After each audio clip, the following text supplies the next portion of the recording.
Okay, full speed ahead. We're going to start off with the warm-up. We're going to give you part of the warm-up that we do here. Every exercise that we show you or each movement you're going to do for 10 reps. We'll start it off with knee hug to calf raise, reaching up as high as we can with our knee pressing up on the ball of our foot.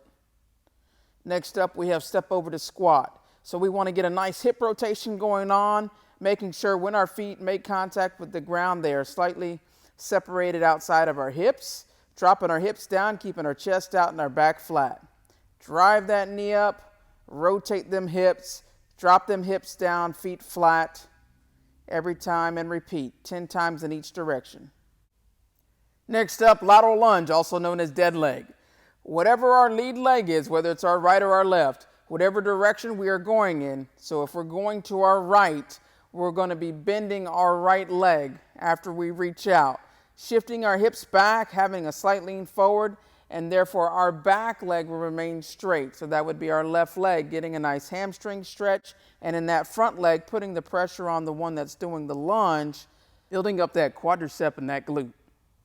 Backwards reach, maintaining a low position, chest parallel to the floor, extending our leg back straight so our legs remain straight underneath us, and then we take our heel, reach towards our butt, and extend it out, trying to maintain balance and stability. Taking the intensity up, we got A skips, driving our knee up as if we're in running motion. Forward A skips. Take that knee up as high as you can and point your toe every time you bring that knee forward. Here is a modification, just slowing it down and just pushing up on the toe. Semi-intensity squat jumps. Again, separate our feet just slightly outside of our hips, making sure our feet are flat, dropping our hips and using our arms as momentum to take that power up, driving up, trying to push up or even jump up off the ground a little bit. Again, keeping our back flat and our focal point forward. On to the stretches. Ideally, we want to hold a stretch for about 20 seconds. We'll start it off with the hamstring stretch by Coach Ben, stretching the back of the leg. Adductor stretch, the inside of the leg, reaching out to what's comfortable. Our TFL, tensor fascia lata.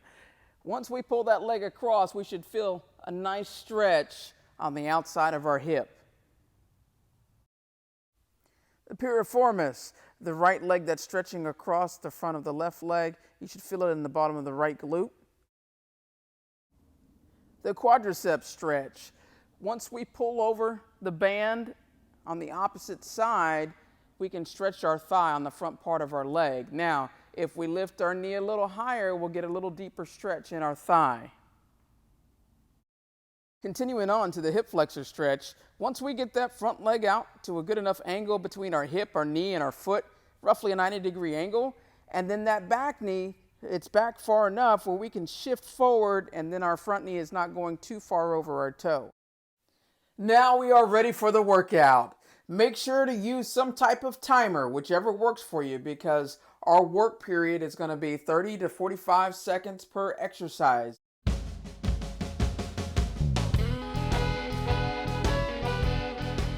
Split squat, making sure our front leg, that foot is flat, as well as the leg is positioned at an angle about 90 degrees between the hip, the knee, and the foot.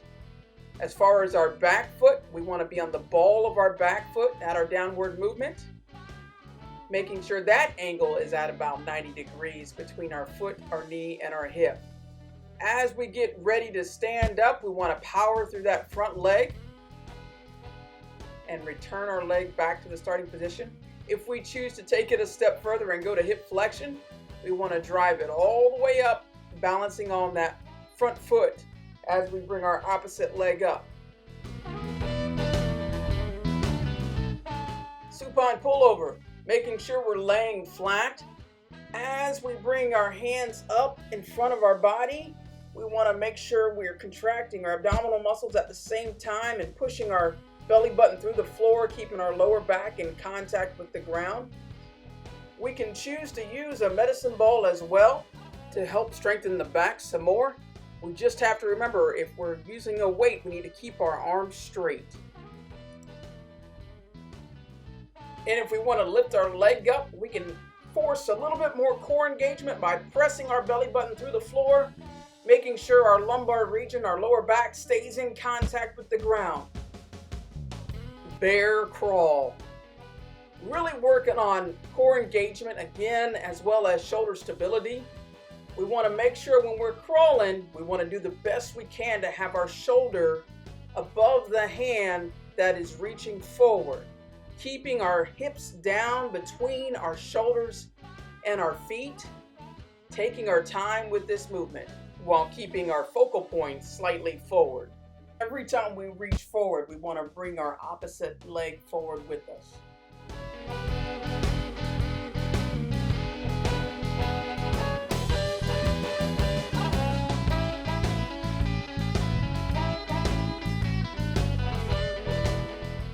Chest fly, lying flat on our back. When we start with the dumbbells or even just our hands, when we go to reach out, let our elbows give us guidance towards the ground, keeping our fist above our elbows. Then when we press up, we want to contract our chest muscles at the top of the movement.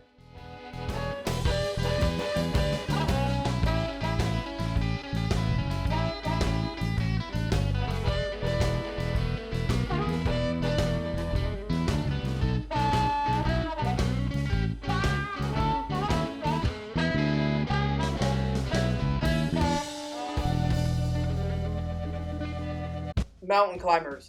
These are as hard as we make them. We can take our time bringing our knee in, but not actually setting our foot down when we bring our knee in, returning our foot to our original position. All of this while maintaining our shoulders over our hands, keeping our abdominal muscles engaged and our focal point slightly forward. We can also bring sliders into play, and that's a little easier on the joints and it allows us to go a little bit quicker. We can also challenge ourselves even more and bring in both knees at the same time.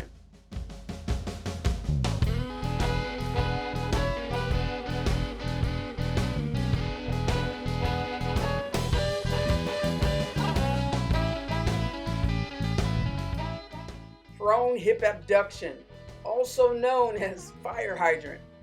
All we're going to do is make sure our shoulders are above our hands, our knees underneath our hips.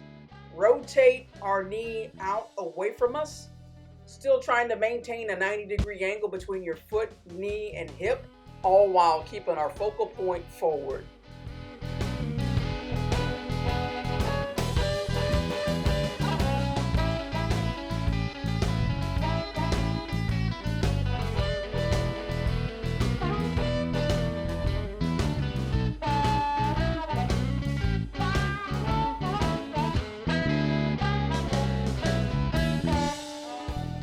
Congratulations! Round 1 is complete.